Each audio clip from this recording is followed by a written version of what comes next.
there have been many enemies or impediments or hindrances when you want to do something good.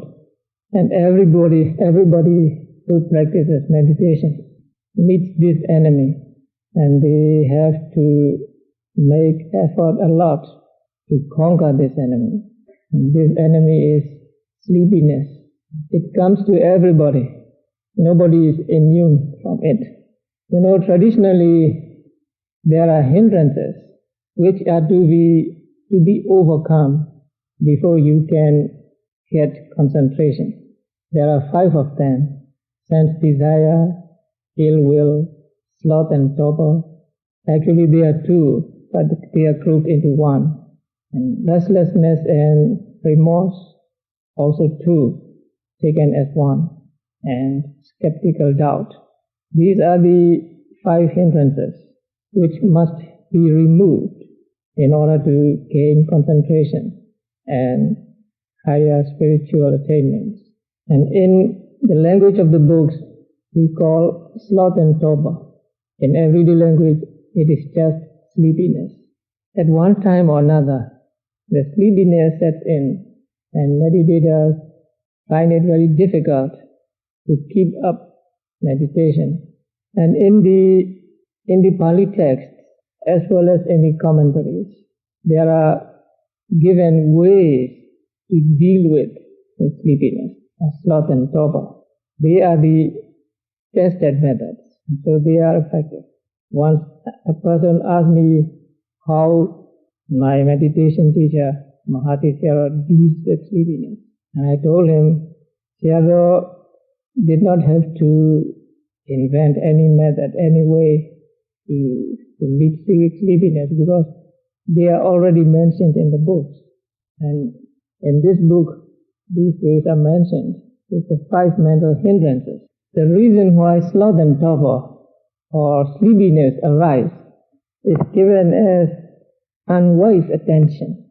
We have what we call unwise attention and wise attention to everything, or right attitude and wrong attitude.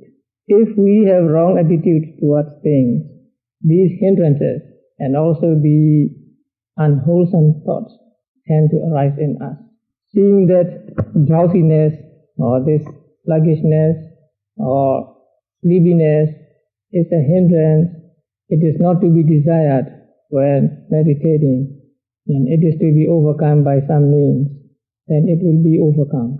So wise attention is one of the means to get rid of sloth and torpor. But just to have wise attention is not enough. So there are some more ways to deal with sleepiness. That is, arousing one's energy. That is called the element of exertion, or the element of continuous exertion.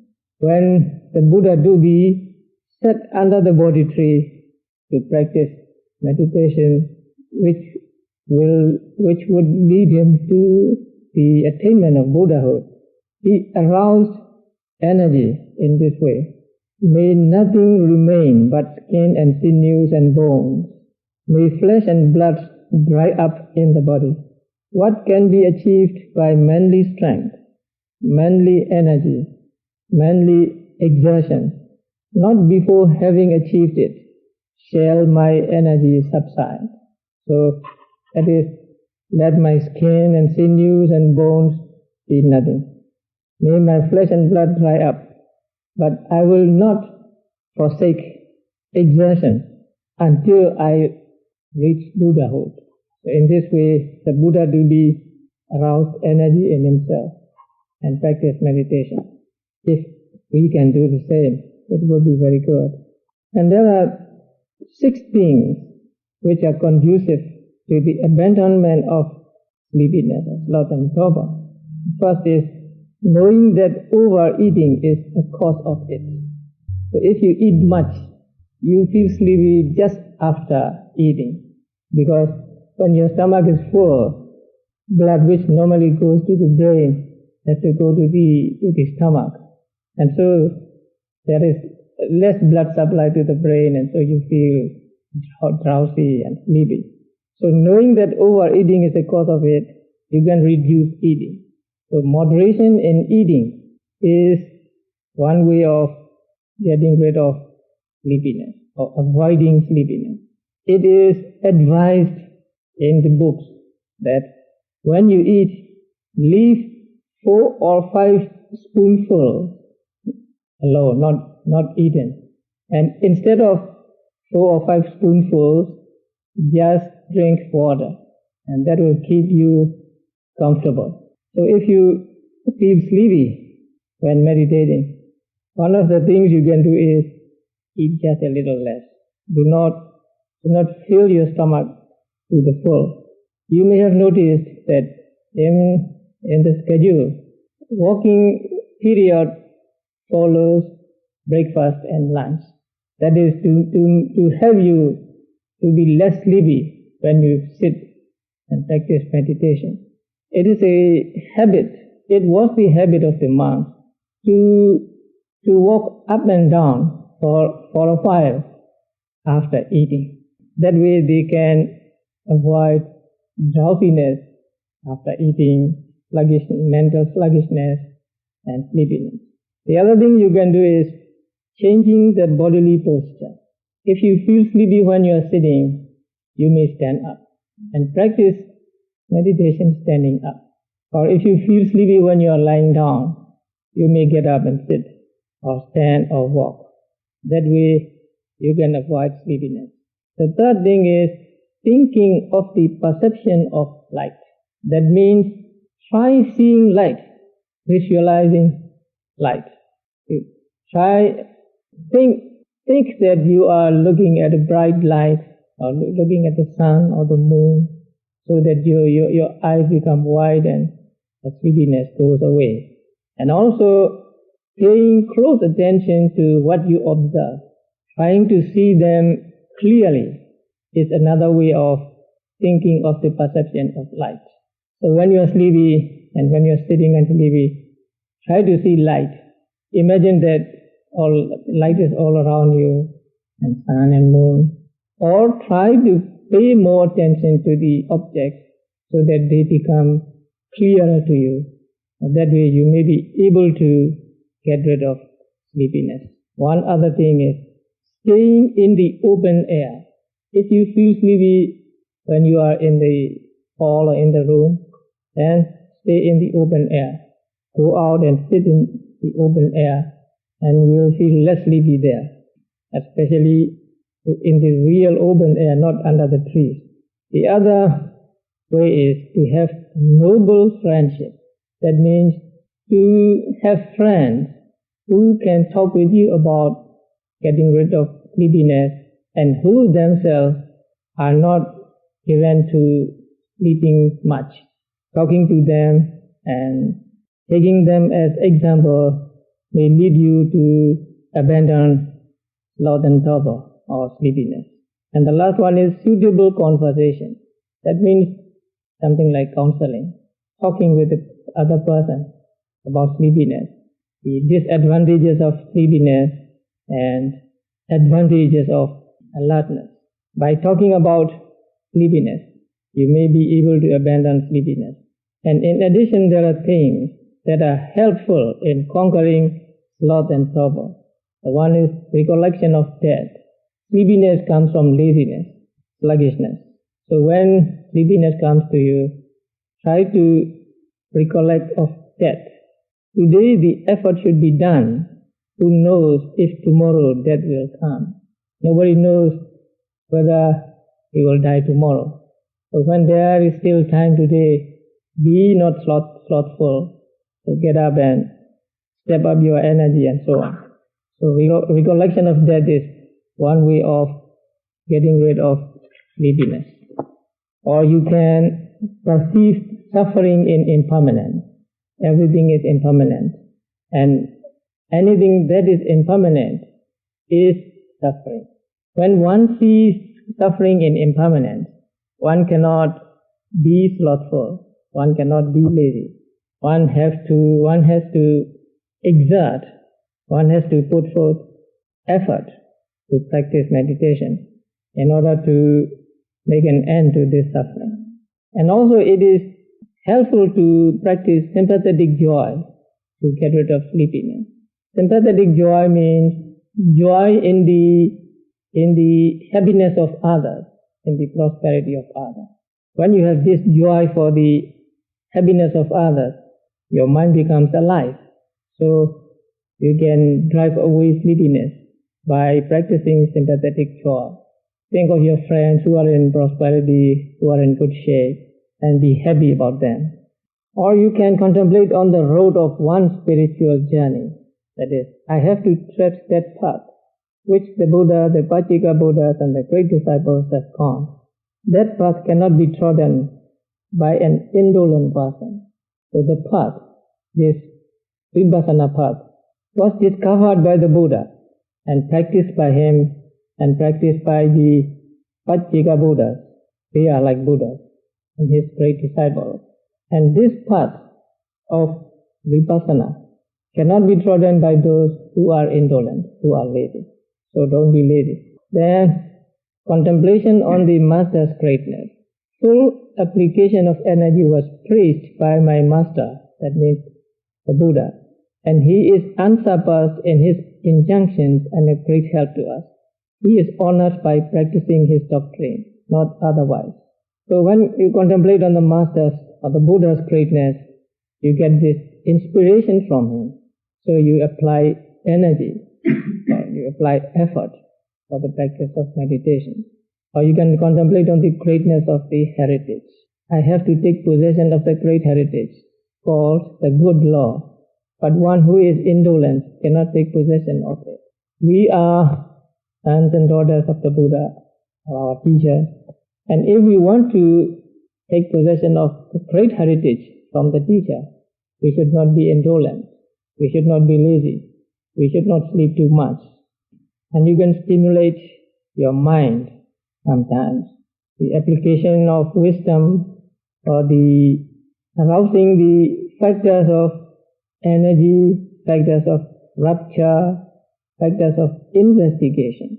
And by arousing these factors, you may be able to get rid of sleepiness. These are the ways given in the commentaries. But at one time, Buddha himself gave advice to his disciple, Moggallana, how to get rid of sleepiness. You know, Moggallana was the second chief disciple of the Buddha. The first chief disciple was Sariputta. Moggallana was foremost among those who possessed supernormal power, and Sariputta was foremost among those who possessed wisdom. They are right-hand men and left-hand men of the Buddha. Whenever Buddha went to a certain place and took seat, Sariputta always sat on the right-hand side of the Buddha, and Moggallana on the left-hand side of the Buddha. And they were childhood friends. They grew up together, and it was remarkable that they got the thought of renunciation while they are watching a show. As they were friends, they both went to a certain show on the top of the mountain. And when watching the show, one day, one of them thought to himself, what is this all about? Now these people are dancing, singing. In 50 years they will all be gone. And I will be gone too in 50 years. There's nothing to enjoy in this life. And it is better to find a way to escape from this suffering world. And so he was not happy. The other friend also thought that way.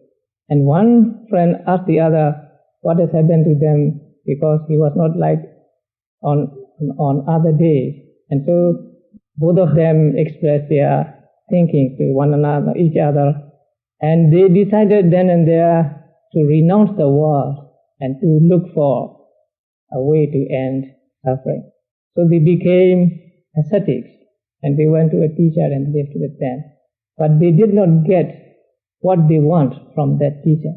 But they lived on with the teacher, and they made promise to each other that one of them who found the way to end suffering first must tell the other friend.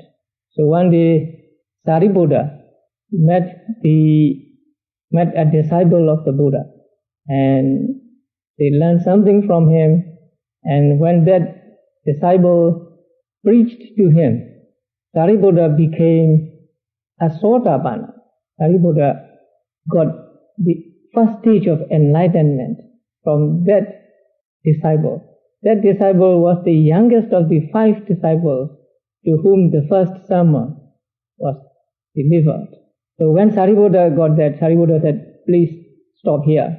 Don't go any further. I have a friend and I have a promise, so I must go and tell him. So he went to Moggallana and told him about that, and he preached to Moggallana the same Dhamma which was preached to him by the disciple. And Moggallana also became a Sotapanna.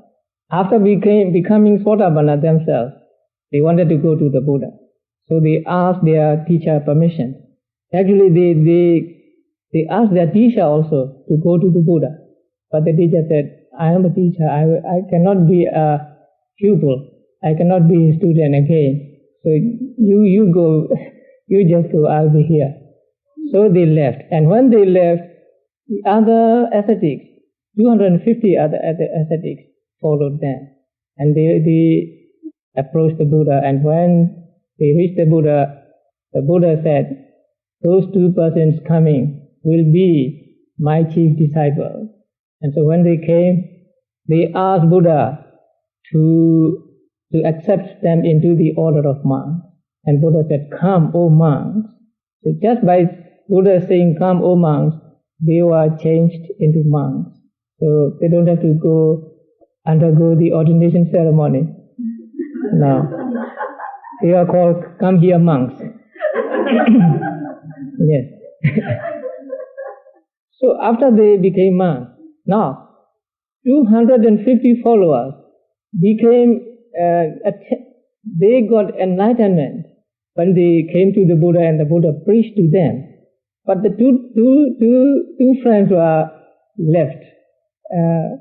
2 friends did not get further attainment at that time.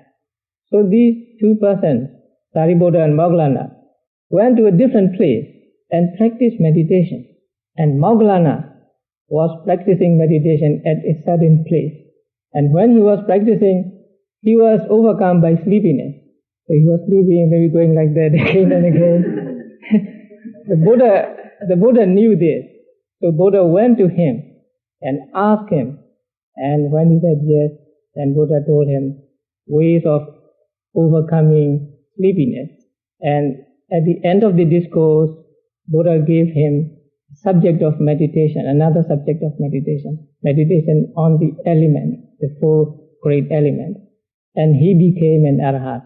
So Moggallana became an arahat after 7 days. But Sariputta needed 15 days to become an arahat. He was the foremost among those who have wisdom, who possess great wisdom. But he needs 15 days or 2 weeks to become an arahant.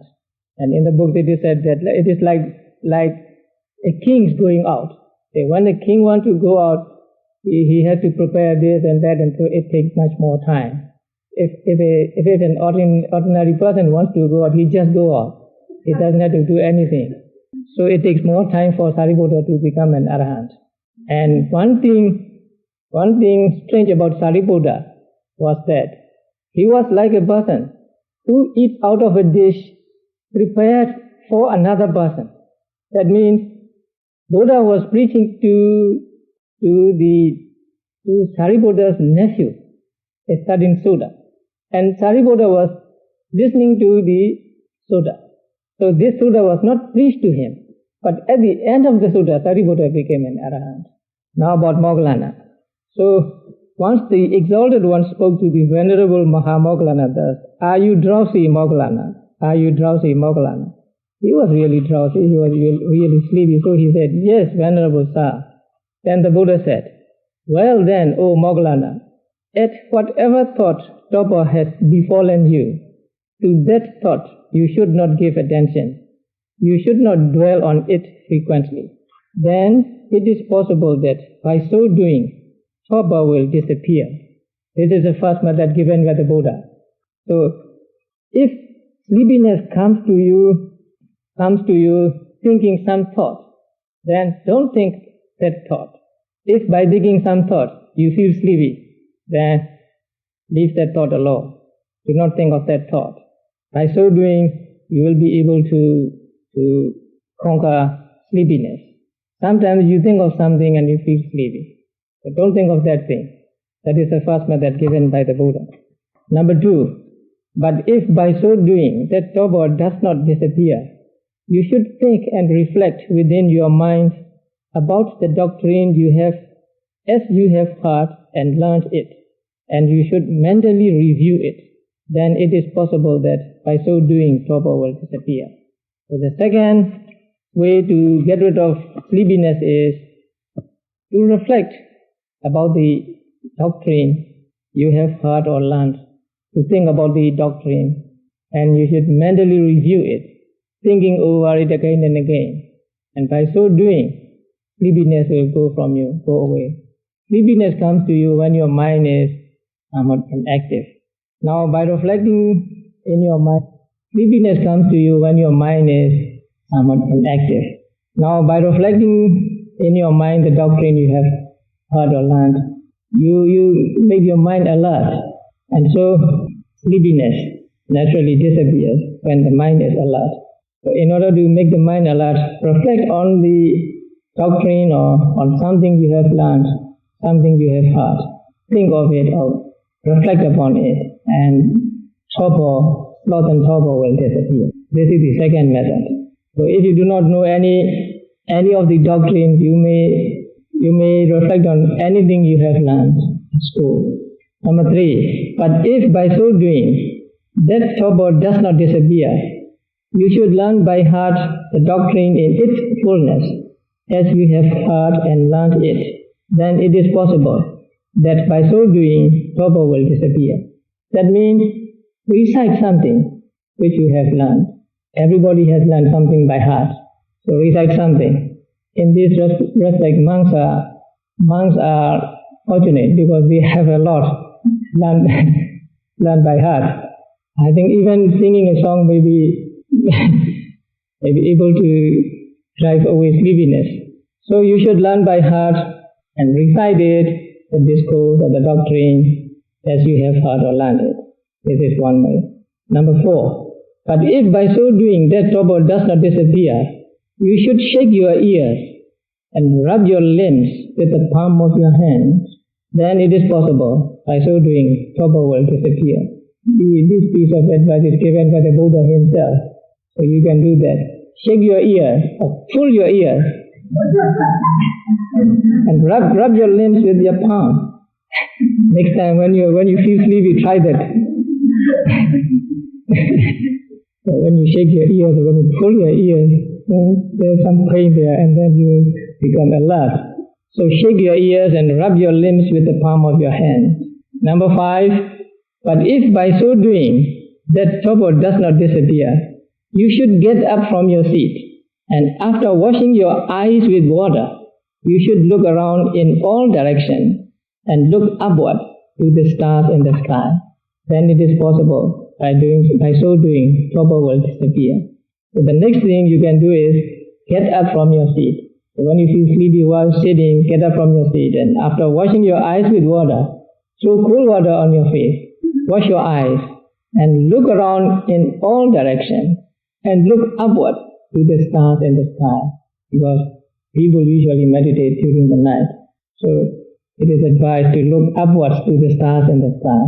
That way, it is possible that torpor will disappear. So you can wash your face, get up from your seat, and look around.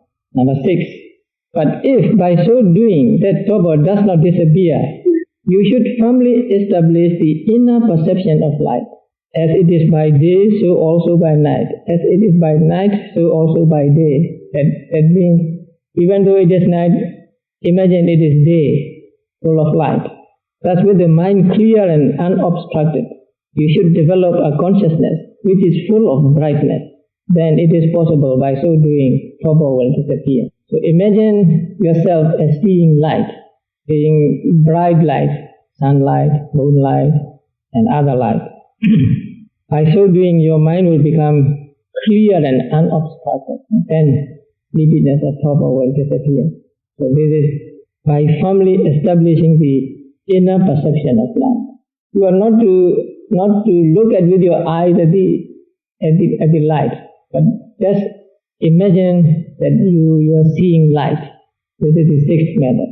The next one is, but if by so doing that torpor does not disappear, you should, conscious of that which is before and behind, walk up and down, with your senses turned inwards, with your mind not going outward. Then it is possible, by so doing, torpor will disappear. This is walking meditation. So when you feel sleepy while doing sitting meditation, get up and practice walking meditation, conscious of that which is before and behind. So when you walk, you have to be conscious of which is in front of you and which is behind you. Walk up and down with your senses turned inward. So not looking this way or that way and not thinking of other things, but thinking of what you are doing. Be mindful of the steps. That is, with your senses turned inward. With your mind not going out, not going outward. Your mind should be in your body. Your mind should be on your legs, moving legs, and making notes, lifting, pushing, lifting, switching, lifting, pushing, putting, touching, switching, and so on. So if you walk up and down this way, you will be able to drive sleepiness away. But if by so doing that torpor does not disappear, what do you think will come? You may lie down on your right side, taking up the lion's posture, covering foot with foot, mindful, clearly conscious, keeping in mind the thought of rising. Having awakened again, you should quickly rise, thinking, I won't indulge in the enjoyment of lying down and reclining, in the enjoyment of sleep. So if you cannot drive away sleepiness by the previous 7 methods, just lie down. But it does not say that you must go to sleep without meditation. Taking up the lie down on your right side. There are many ways of lying down, and the most recommended one is to lie on your right side. Taking up the lion's posture, that is called the lion's posture. So it seems that lions always lie down on their right side. And covering foot with foot, that means putting one foot on the other, but not one straight on the other, just a little, not one straight on the other, covering foot with foot. But you must be mindful. So do not give up mindfulness and go to sleep, but be mindful, clearly conscious, and keeping in mind the thought of rising. That means, I will rise up, say after 1 hour, or 2 hours, or 3 hours. So keeping in mind the thought of rising. And having awakened again, you should quickly rise, thinking, I won't indulge in the enjoyment of lying down and reclining, in the enjoyment of sleep. Say to yourself this. This, O Moggallana, you should train yourself. Thus, O Moggallana, you should train yourself. So there are 7 ways of getting rid of sleepiness. Try one after the other. If all these 7 ways do not help you, just lie down.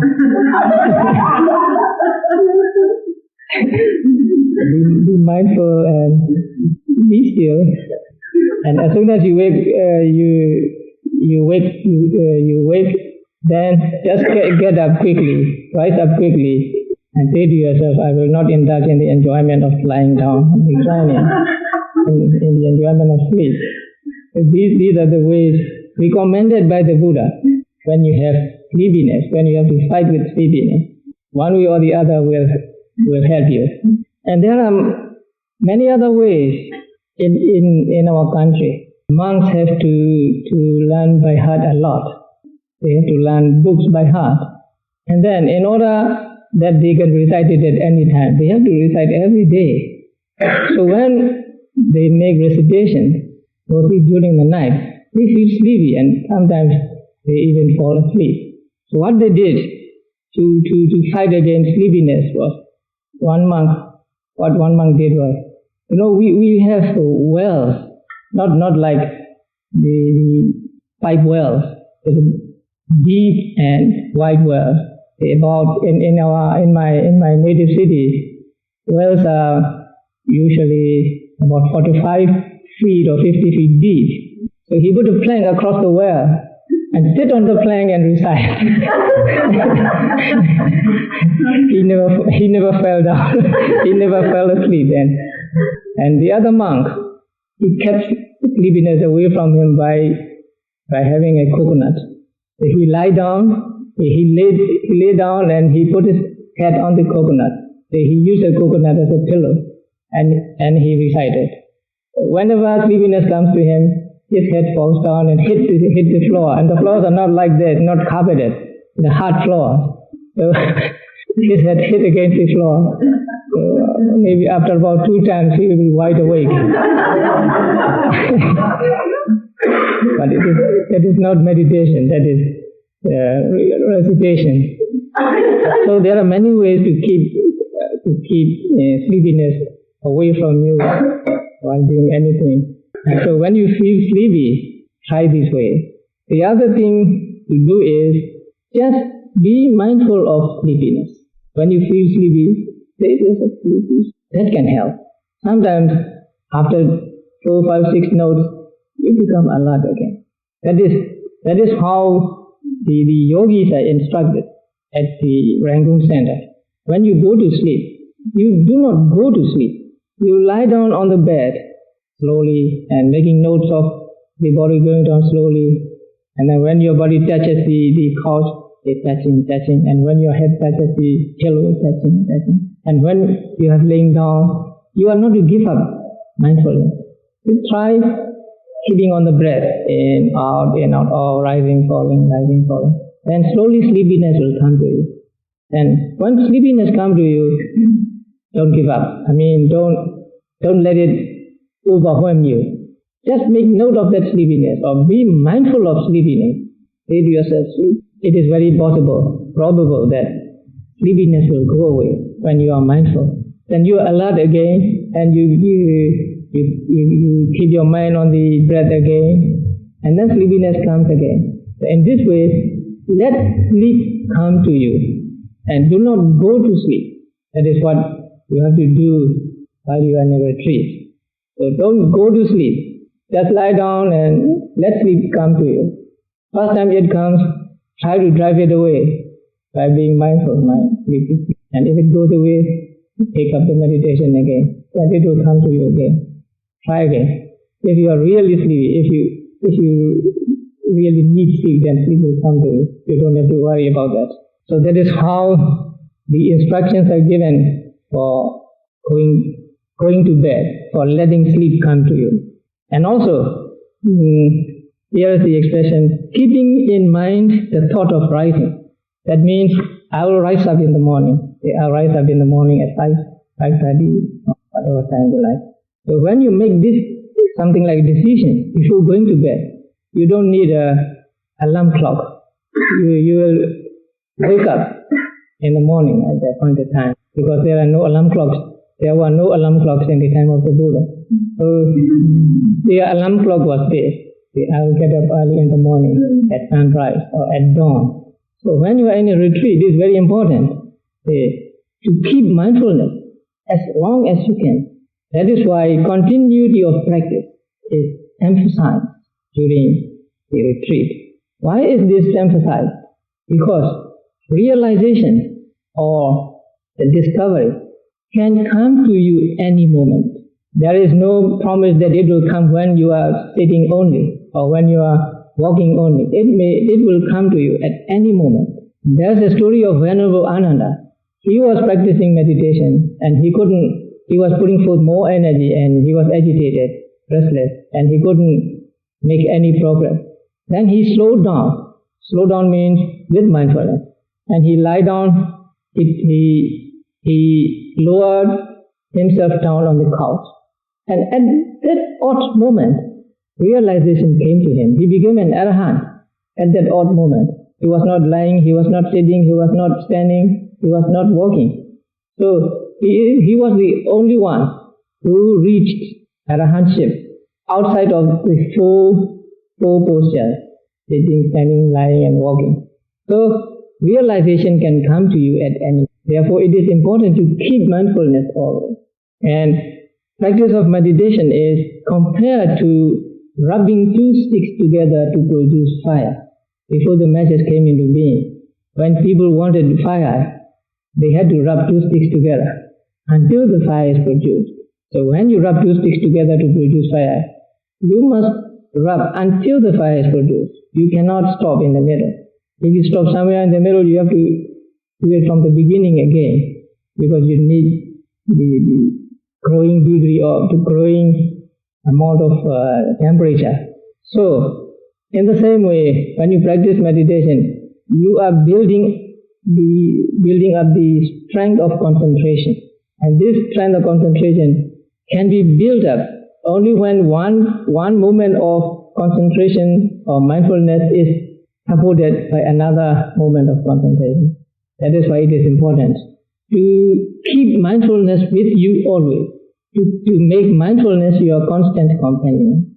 That is why you cannot afford to do anything that will distract you from the object of meditation. That is why no reading should be done, no writing, no talking, no nothing, except mindfulness.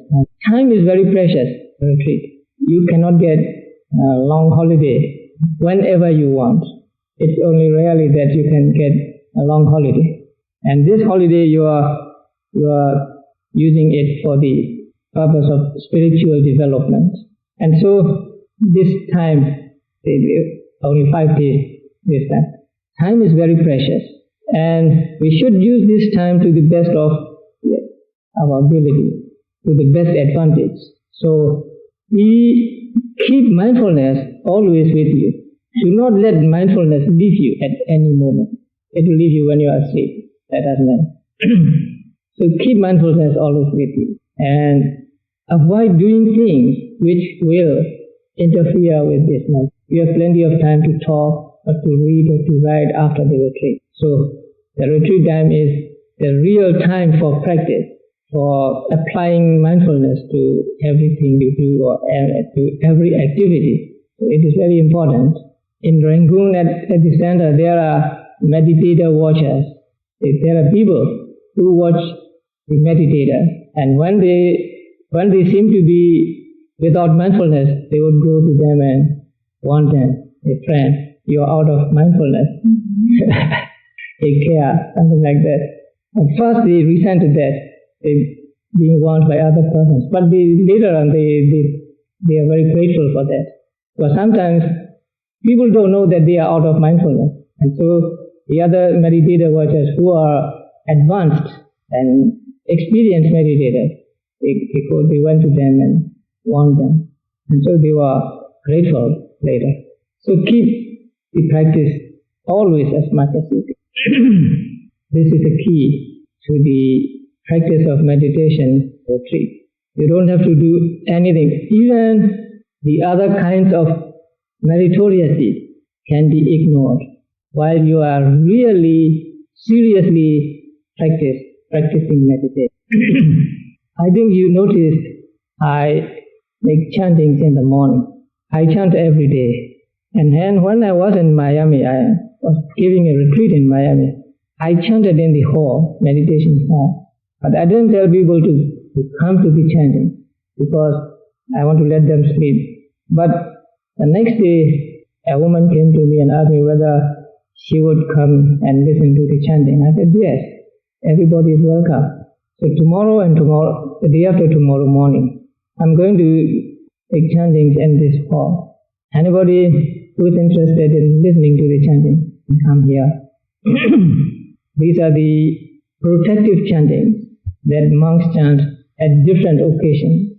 And I chant all the traditional short suttas, altogether 11 of them, at one sitting. It takes about 25 minutes. So tomorrow morning I will start chanting here at 5 o'clock. Everybody is welcome. And there will be another retreat in July, 2 weeks, 15-day retreat. The schedule of the retreat will be like this, more or less the same. So if you're interested to Joe or Maureen or Bob, anybody. Now we have only 2 days left. One full day and one about 3/4. Let us make these 2 days the best part of the retreat. So let us make more effort. Let us apply mindfulness more to the activities and make this retreat the most memorable one in our lives.